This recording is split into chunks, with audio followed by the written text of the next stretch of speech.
아프리카 오지 선교의 개척자였던 리빙스톤은 16년간 아프리카의 선교 사역을 마친 이후에 고국으로 돌아왔을 때 한 대학으로부터 강의를 부탁을 받습니다. 이때 그의 몸 상태는 사자의 공격을 받아 팔 하나가 설 수 없게 되었고, 그의 얼굴에는 27번이나 되는 풍토병을 앓은 고통의 흔적이 역력히 배어 있었습니다. 그는 강의 도중에 학생들에게 이런 질문을 던집니다. 저희 나그네적 삶이 가져다 준 외로움과 고통, 그리고 어려움 속에서 나를 지탱해 준 힘이 있었습니다. 혹시 여러분 그 힘이 무엇인 줄 아십니까? 이 질문을 학생에게 던진 이후에 그가 바로 대답하기를 그것은 약속이었습니다. 그러면서 평소 그가 암송하고 있었던 하나님의 말씀 두 구절을 외우는 거예요. 요한복음 14장 18절, 내가 너희를 고아와 같이 버려두지 아니하노라. 그리고 마태복음 28장 20절 말씀, 내가 세상 끝날까지 너희와 항상 함께 하리라. 이 두 약속의 말씀을 그는 붙잡고 있었던 거죠. 그가 세상을 떠났을 때 그는 침대 옆에 기대어 무릎을 꿇고 기도하는 모습으로 발견되었다고 합니다. 그리고 그 옆에는 마태복음 28장이 펴져 있었는데 손때 묻은 작은 신약 성경, 그것이었습니다. 그리고 28장 20절 옆에 여백에 뭐라고 자신이 기록했냐면 존귀하신 분의 말씀이라고 메모했다는 거죠. 그러니까 리빙스톤은 평생 하나님께서 그에게 주신 말씀을 붙잡고 살았던 것이죠. 성경은 언약의 책입니다. 그래서 구약을 영어로 뭐라고 한다고요? 올드 테스트먼트, 오래된 약속. 그리고 신약은 뉴 테스트먼트, 새로운 약속이다. 그런 의미가 있는 것입니다. 이 언약이라면은 하나님과 죄인된 우리가 맺은 약속을 말하는 거예요. 그런데 이 언약의 특징이 있는데 그것은 하나님께서 일방적으로 맺었다는 거예요. 우리가 하고 싶다고 해서 언약을 맺은 것이 아니라 하나님께서 직접 찾아오셔서 우리에게 언약을 맺었다는 거예요. 그리고 이 약속은 절대 변하지 않는 거예요. 절대 변치 않다. 그리고 이 약속은 반드시 성취되어진다. 하나님께서 불변하시는 분이기 때문에 하나님과 맺은 이 언약은 절대 변개치 아니하고 절대 성취되어진다. 그래서 여러분, 우리가 약속에 대한, 하나님의 말씀에 대한 신뢰의 정도에 따라서 사실 우리의 믿음의 그 정도, 믿음의 유무가 결정되어지는 것입니다. 여러분, 이 사람은 믿음이 좋다라고 평가할 때 그 사람의 무엇을 보고 평가하는 겁니까? 그 믿음의 정도는 하나님 약속에 대한 얼마만큼 믿음과 신뢰가 있느냐는 거예요. 어떤 사람은 말씀에 대해서 정말 신뢰하지 않는 사람이 있고, 어떤 사람은 그 말씀을 신뢰하여 순종하는 사람들이 있잖아요. 신뢰하고 순종하는 자에게는 그만큼 믿음이 좋은 거죠. 아멘? 근데 약속 말씀을 알면서도 잘 신뢰하지 않고 순종하지 않으면 아직까지 믿음의 단계가 낮은 거잖아요. 그래서 약속에 대한 신뢰의 정도에 따라 여러분의 믿음의 정도가 드러나게 돼 있다는 것입니다. 그렇다면 약속에 대한 신뢰가 무엇으로 나타나냐면 그것은 말씀에 대한 반응이에요. 하나님의 말씀에 내가 어떻게 반응하느냐. 100세에 낳은 아들을 모리아 산에서 제물로 바치라는 이 테스트에 아브라함이 믿음으로 순종할 수 있었던 것은 무엇 때문입니까? 하나님께서 그에게 약속의 말씀을 줬죠. 그 약속의 말씀을 그가 받았잖아요. 너희 자손을 하늘의 별과 같이 땅의 모래와 같이 내가 주리라 하는 하나님의 약속의 말씀을 아브라함이 받았습니다. 말씀을 받았기 때문에 하나님께서 그 아들을 모리아 산에서 제물로 바치라고 했을 때 그는 믿음으로 어떻게 합니까? 그 아들을 바치죠. 하나님의 약속의 말씀이 있었기 때문에 이 아들을 바치더라도 하나님은 이 아들을 살려주실 줄 믿는다. 히브리서에서 그렇게 기록하잖아요. 그가 약속의 말씀을 신뢰했기 때문에 그러죠. 이 성경은 언약의 말씀입니다. 근데 모든 말씀이 말이죠, 나 개인에게 주신 모든 것이 우리 개인에게 적용은 돼야 되지만 어느 순간 이 많은 약속의 말씀 가운데 나에게 하나님께서 어느 날 나에게만 주시는 말씀이 있잖아요. 그 말씀을 받고 그 말씀을 믿고 신뢰하면서 우리는 살아가는 거예요, 일평생. 그래서 여러분, 우리가 신앙생활 할 때, 여러분 성경을 읽을 때, 그리고 말씀을 들을 때에 하나님께서 주신 이 약속의 말씀을 붙잡고 살아가는 인생은요, 어떤 상황과 어떤 환경 속에서도 여러분 어려움 속에서 승리할 줄 믿습니다. 약속이 우리를 이끌어가는 거예요. 하나님은 그의 백성들과 맺은 약속은 절대 변개치 않습니다. 세월이 흐르고 환경이 바뀌고 사람은 변화해도 하나님의 약속은 반드시 성취되어집니다. 그 시간은 우리의 손에 있는 것은 아닙니다. 언약의 주체이신 그 하나님의 손에 약속의 성취는 달려있는 거죠. 하나님께서 어느 날 우리의 인생 가운데 주께서 약속하신 그 말씀대로 우리를 이끌어갈 때가 있는 거예요. 이때가 은혜의 때인 것입니다. 하나님의 타이밍 속에 우리가 들어가는 거예요. 은혜의 밀물이 우리 인생 가운데 흘러 들어올 때가 있단 말이에요. 그때 하나님께서 우리에게 약속하신 그 말씀들이 이제 펼쳐지기 시작하는 거죠. 하나님께서 이스라엘 백성들과 맺은 언약이 무엇입니까? 많은 약속이 있었지만 그들에게 땅을 주겠다 했어요. 이스라엘 백성들을 출애굽할 때 그들을 어디로? 가나안 땅으로 인도했습니다. 조상 아브라함에게 약속하신 그 땅을 그 후손들에게 하나님께서 주시겠다라는 것입니다. 그래서 이 약속의 땅 가나안은 영원히 선민 이스라엘들에게 주어진 하나님의 약속이요, 이스라엘의 목이었습니다. 그들이 비록 하나님을 배역하고 그릇된 길로 가서 이방인의 객이 된다 할지라도 하나님께서는 그들에게 약속하신 그 땅을 회복시켜 주시겠다는 거예요. 반드시 하나님께서 약속하신 것은 우리의 상황과 우리의 상태와 우리의 모습에 따라 변하는 것이 아니라 그 약속은 반드시 하나님께서 이루어 주신다는 사실을 믿으시기를 바랍니다. 그래서 오늘 본문 24절 회복의 메시지, 땅의 회복의 메시지를 우리에게 주는 거예요.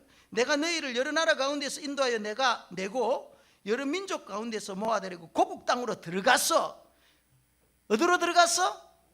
고국 땅으로 들어가서 지금 포로 가운데 있는 그 민족들에게 하나님께서 뭐라고 말합니까? 너희들은 고국의 땅, 하나님께서 너희들에게 주신 약속의 땅에 들어간다라는 거예요. 그래서 하나님께서 그들에게 주신 첫 번째 메시지는요, 약속의 땅으로의 귀환이에요.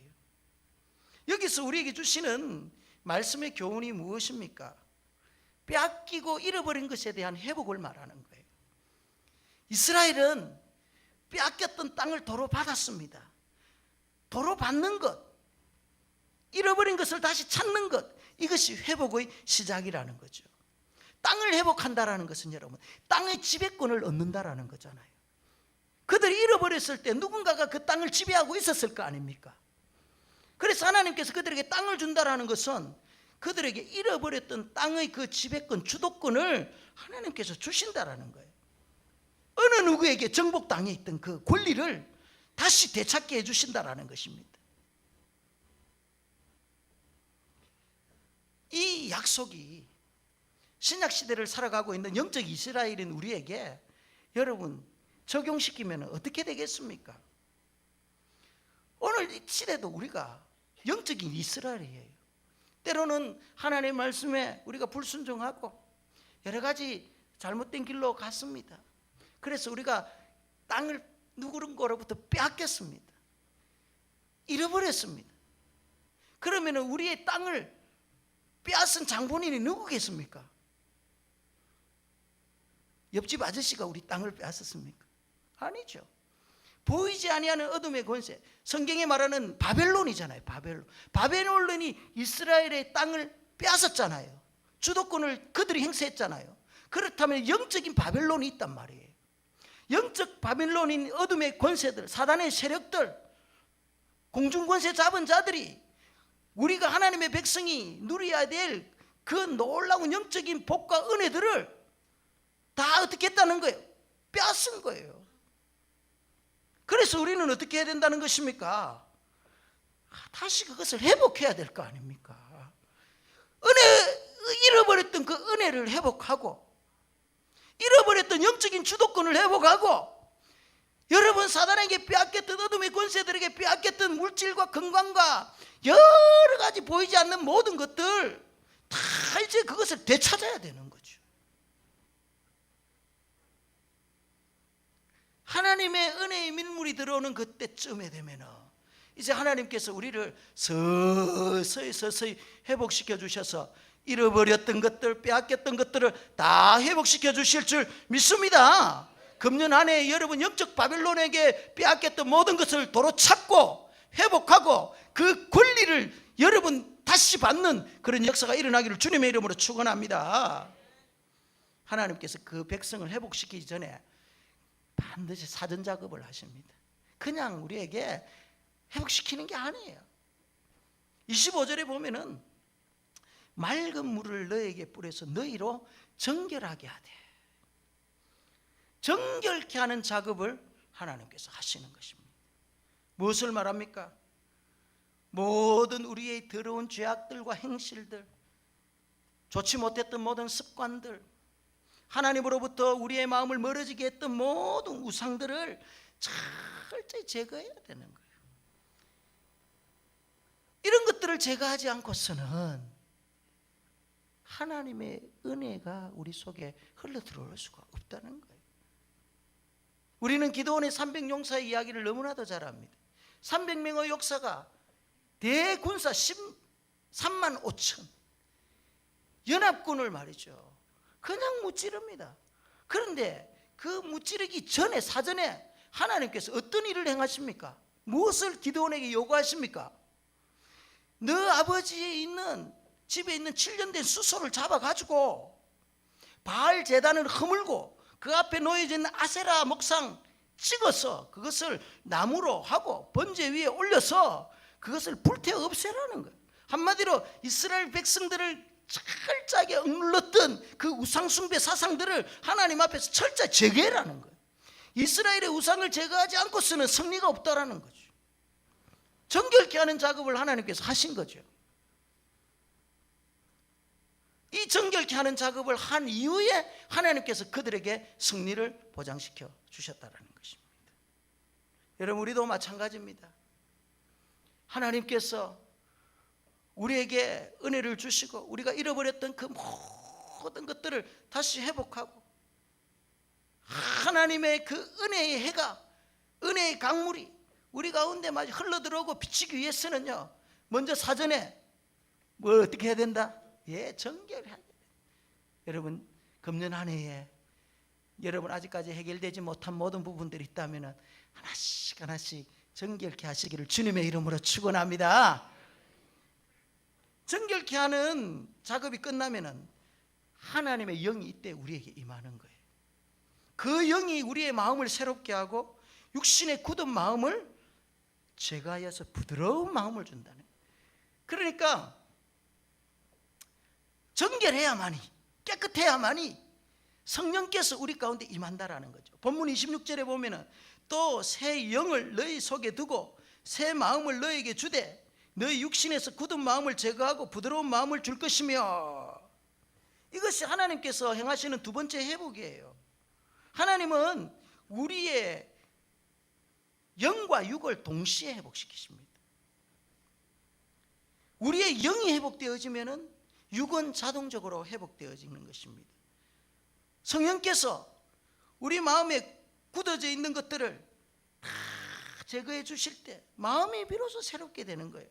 마음이 새롭게 되어질 때 하나님의 선하시고 기뻐하시고 온전하신 뜻을 알게 되고 하나님께서 우리를 왜 하나님 자녀 삼아주시고 우리를 불러주신 그 부르심의 소망을 알게 되는 거예요.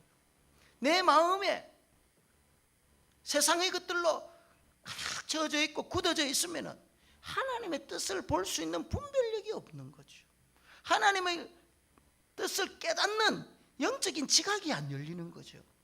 그래서 여러분 가운데 새 영, 새 마음이 있어야만이 여러분 하나님의 뜻을 분별하실 줄 믿습니다.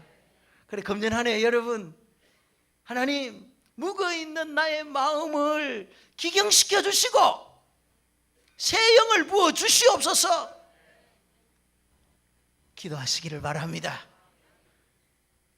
회복의 시작은 성령의 바람이 이제 불어올 때 가능해요. 나의 힘으로는 여러분, 나의 의지로는 여러분 어렵습니다. 어떻게 내 의지를 가지고 내 노력을 가지고 내가 새롭게 되겠어요? 잠시 잠깐이죠. 하나님은 에스겔에게 이 36장의 회복의 메시지를 주시고 난 이후에 환상을 보여줍니다. 그를 마른 뼈들이 절비한 골짜기로 인도하십니다. 살 소망이 없는 죽음의 골짜기에 하나님께서 말씀을 대언하라는 거예요. 말씀을 대언했을 때 이 마른 뼈들이 말이죠, 조합을 이루기 시작하고 뼈에 힘줄이 생기고 살이 오르며 가죽이 말이죠 막 덮이는 거예요. 그런데 문제는 모든 사람의 형태를 갖추었는데 생명이 없는 거예요. 그냥 인형과 같이 세워져 있는 거죠. 이때 하나님께서 생기를 그들에게 불어넣어 주십니다. 사방에서 여호와의 생기가 그들에게 불어왔을 때 이 마른 뼈들이 말이죠 살아나서 하나님의 거룩한 군대가 되어지기 시작하는 거예요. 무엇을 말합니까? 하나님의 말씀이 대언되어지고 우리의 인생에 성령의 바람이 불어오면은 우리가 새로운 존재로 재창조되어진다는 것을 우리에게 말씀하고 있는 것입니다. 그래서 여러분 금년 한 해에 성령의 바람이 우리의 인생 가운데 불어올 수 있도록 여러분 기도하시기를 바랍니다. 27절 말씀해 보십시오. 내가 내 영을 너희 속에 두어 너희로 내 율례를 행하게 하리니 너희가 내 규례를 지켜 행할지라. 이제 성령의 바람이 우리 가운데 이제 불어와서 우리가 이제 마음이 새롭게 되어지고 새로운 존재로 이제 되어지면은요 어떻게 하겠다는 것입니까? 내 율례, 내 규례, 이거 무엇을 말합니까? 하나님의 말씀을 말하는 거잖아요. 그렇죠? 그러니까 이제부터는 하나님의 말씀의 법 아래 살아가는 하나님의 백성이 되게 하겠다라는 거잖아요. 이전에는 여러분 우리의 영이 새롭게 되지 아니하고 우리의 마음이 기경되지 않을 때는 이 하나님의 말씀의 멍에 아래 살아가는 것이 부담스러운 거예요. 하나님의 말씀에 순종하는 것이 거북스러운 거예요. 그런데 어느 날 성령께서 나의 인생 가운데 찾아오셔서 나를 일으키시고 나를 새롭게 해주시니까 그 하나님의 말씀의 법에 쫓아 살아가는 것이 전혀 부담스럽지 않더라는, 하나님의 말씀의 멍에 아래 살아가는 것이 전혀 힘들지 않더라는 것입니다. 하나님의 말씀의 법대로 살아갈 때 그 인생은 하나님께서 책임져 주실 줄 믿습니다. 하나님의 법 아래 살면은 하나님의 백성의 통치 아래 살아가는 것이요, 하나님의 통치 아래 사는 백성들에게는 하나님의 은혜와 보호와 축복과 하나님께서 약속하신 모든 것을 다 주시는 것이죠. 아멘. 그래요. 그래서 여러분 금년 한 해에 하나님의 은혜를 여러분 삶 가운데 받아 누리기를 원한다면 하나님의 법과 하나님께서 원하시는 그 길로 여러분 가시면은요 반드시 하나님께서 여러분 인생 책임져 주실 줄 믿습니다. 21세기의 영적 멘토라고 불리는 토마스 머튼은요, 이 땅을 사는 인생의 모든 사건과 순간에는 우리 영혼에 어떤 씨앗들이 심겨지는데, 한마디로 우리가 경험하는 모든 상황이 있고 사건이 있습니다. 그럴 때마다 어떤 씨앗들이 우리에게 심겨진다는 거예요. 그런데 그 상황과 사건 속에서 어떤 씨앗들은 죽어버리는 씨앗이 있는가 하면은 어떤 씨앗들은 살아남는 씨앗들이 있다라는 거예요. 모든 상황 환경 속에서. 그러면 어떤 씨앗들이 살아남느냐는 거죠. 그것은 씨앗을 받을 마음의 준비가 되어 있는 자들에게는 그 씨앗들이 살고, 그 씨앗들을 받아들일 만한 마음이 여러분 열리지 아니하면은 그 씨앗들은 그 자리에서 죽는다는 거예요. 그래서 준비되지 못한 마음은 대부분 이제 죽어가는 거예요. 씨앗은 죽어가는 거예요. 예수님께서도 씨 뿌리는 비유를 통해서 동일한 말씀을 하셨습니다. 무엇입니까? 우리에게는 네 가지의 마음밭이 있다. 길과 같이 굳어있는 마음밭이 있고, 또 돌짝같이 딱딱한 마음들, 그리고 가시덤불과 같이 기운에 막혀서 씨가 떨어져도 자랄 수 없는 마음이 있다라는 거죠. 그러면서 또 옥토밭을 소개하잖아요. 그러니까 우리의 마음밭은 다양한 밭이 있어요. 그런데 열매를 맺는 밭은 옥토밭이라는 거예요. 옥토. 그런데 그 옥토가 여러분 그냥 되어집니까? 예. 그 땅의 입장에서 보면은요, 엄청난 고통을 수반하는 거예요. 쟁기가 그를 찌르죠. 그죠? 곡괭이가 그를 갈죠. 그래서 거친 돌을 다 걸러내는 그런 여러 가지 과정들을 통해서 옥토가 되어져 가는 거예요. 옥토가 되어진 그 밭에 씨가 떨어졌을 때 그 씨는 30배, 60배, 100배의 열매를 맺을 수 있는 거잖아요. 그래서 여러분, 말씀이 우리의 영혼에 들려질 때, 그리고 들려진 그 말씀이 우리의 마음밭에 떨어질 때, 우리의 마음이 옥토가 되어지면은 그 말씀대로 순종하고 그 말씀에 대한 믿음의 반응을 보이고, 그렇게 우리가 살아갈 때 우리의 삶에는 여러 가지 아름다운 열매들이 맺히는 거죠. 저는 금년 한 해에 여러분의 마음의 밭이 옥토가 되기를 주님의 이름으로 축원합니다. 이제 영육간에 회복이 있을 때 나타나는 결과가 있습니다. 그것이 29절에서 31절에 기록되어 있습니다. 그 첫 번째 결과가 무엇이냐면은 모든 더러운 것에서 구원한다는 거예요. 이 말씀은 모든 죄악에서 건져주시겠다는 것인데, 구원이라는 히브리 아샤라는 이 단어는 죄의 형벌에서 구하는 것만으로 끝나는 것이 아니라 앞으로 죄를 범하지 않도록 계속해서 보호해 주시고 지켜주시겠다라는 그런 의미가 있는 것입니다. 그러니까 하나님께서 우리를 모든 더러운 것에서 구원하겠다면은 앞으로 반복된 죄, 지긋지긋한 옛습관, 그거 짓지 아니하고 어떻게 하다는 것입니까? 계속해서 우리를 이끌어 가시겠다라는 것입니다. 그래서 하나님께서는 우리를 구원만 해놓고 그냥 내팽개치는 그런 분이 아니라는 거죠. 끝까지 하나님께서 우리를 책임져 주신다. 구원받은 하나님은 반드시 여러분의 인생을 끝까지 책임져 주실 줄 믿습니다.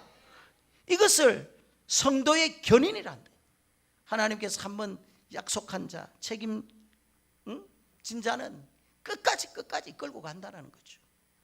그리고 두 번째 보니까 곡식이 풍성하게 하여, 나무의 열매, 밭의 소산을 풍성하게 하여 기근이 없게 하시고 기근의 용을 당하지 않게 하리라. 이것은 무엇을 말합니까?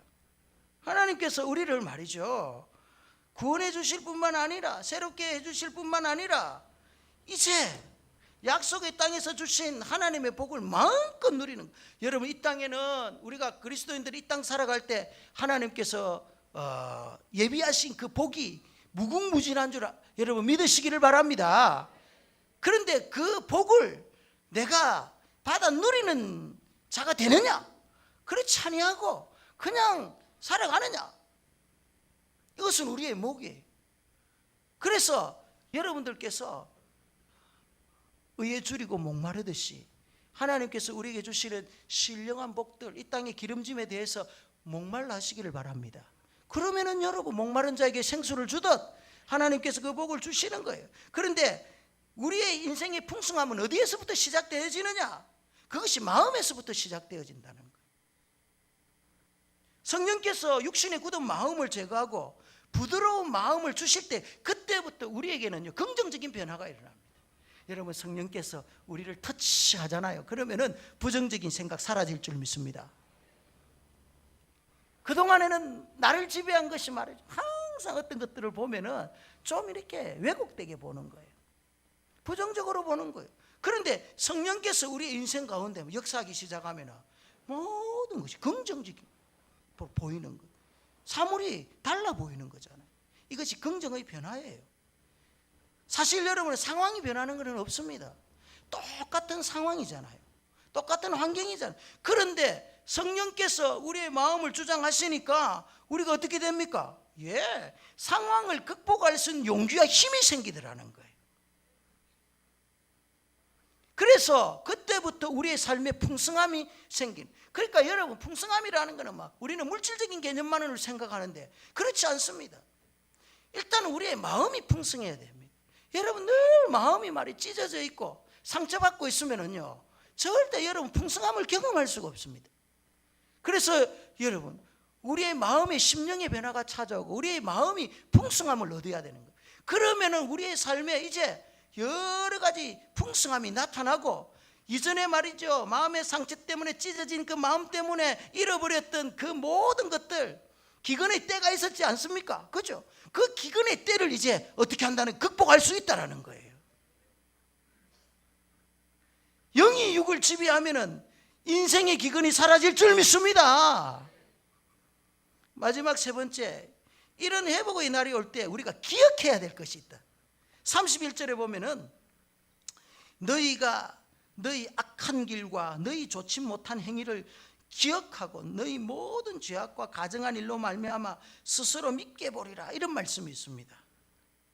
무엇을 말하냐면은 이제 하나님께서 우리에게 이제 영적 기근을 다 물려쳐 주시고 하나님께서 주신 그 풍성함을 누릴 때가 있잖아요. 은혜의 때가 우리에게 찾아왔잖아요. 축복의 바운더리 안에 우리가 들어갔잖아요. 이때 우리가 어찌해야 될 것인가? 무엇입니까? 과거를 기억하는 거죠. 내가 하나님의 말씀에 떠나서 살아갔을 때, 영적인 그 황폐함 가운데 있을 때, 인생의 밑바닥 가운데 있을 때 그 처절했던 그 과거의 사실을 기억해야 된다. 그래서 다시는 영과 육이 죄로 인해서 더럽힘을 받지 말라라는 것입니다. 여기에서 믿게 보리라 한 것은요, 과거에 내가 행했던 그 모든 잘못되고 그랬던 그 일들을 내가 믿게 보는 거예요. 여기서 믿게 본다라는 것은요, 싫어하다, 혐오하다, 베어버리다, 이런 뜻이 있어요. 그러니까 내가 하나님의 은혜 바운드 안에서 지금 살아갈 때 여러분, 과거를 잊지 마십시오. 과거에 나를 힘들게 하고 영적인 어둠의 권세들 앞에 지배당했던 그 모든 것들을 바라보면서 나의 불순종과 그리고 나의 잘못과 나의 죄악들, 이런 것들을 보면서 말이죠, 어떻게 하면 혐오하는 거예요. 믿게 보는 거예요. 그것을 베어버리는 거예요. 그럴 때 하나님의 은혜가 여러분 지속될 줄 믿습니다. 그래서 이 은혜가요, 당대에 끝나는 것이 아니고 계속해서 우리 아들, 우리 손자, 또 증손자에게 이 하나님의 은혜가 대물림 되는 거예요. 저는 우리 가스원교회 성도들이 은혜의 대물림이 있기를 주님의 이름으로 축원합니다. 말씀을 맡겠습니다. 여러분, 우리는 지금 은혜의 때에 살고 있습니다. 회복의 때에 서 있습니다. 우리의 개인과 가정과 교회, 우리의 삶의 모든 영역에 하나님의 주권적인 그 은혜의 밀물이 흘러 들어올 때가 있습니다. 이때 여러분, 우리는 어떻게 해야 됩니까? 오늘 본문의 말씀처럼 우리의 마음을 정결케 하시기를 바랍니다. 우리의 행실을 정결케 하시기를 바랍니다. 그리하면 성령께서 굳은 우리의 마음을 제거하시고 부드러운 마음을 우리에게 주실 것입니다. 새 영이 우리 가운데 임하면은 우린 기쁨으로 말씀의 멍에를 메고 살아갈 수 있을 것입니다. 말씀의 법 아래 사는 하나님의 백성들은 이때부터 하나님의 인도와 보호, 하나님의 긍휼, 때를 따라도 없는 하나님의 은혜가 있을 것입니다. 뿐만 아니라 약속의 땅에서 주신 풍성함과 그 기름짐이 끊이지 않을 것입니다. 회복의 날을 여러분, 회복의 날에 기억할 것이 있습니다. 과거 죄와 사단의 속박 아래서 행했던 모든 불의한 일들을 여러분 기억하십시오. 그리고 그 일들을 증오하시고 미워하시고 베어버리시기를 바랍니다. 그러면 은혜가 지속될 줄 믿습니다.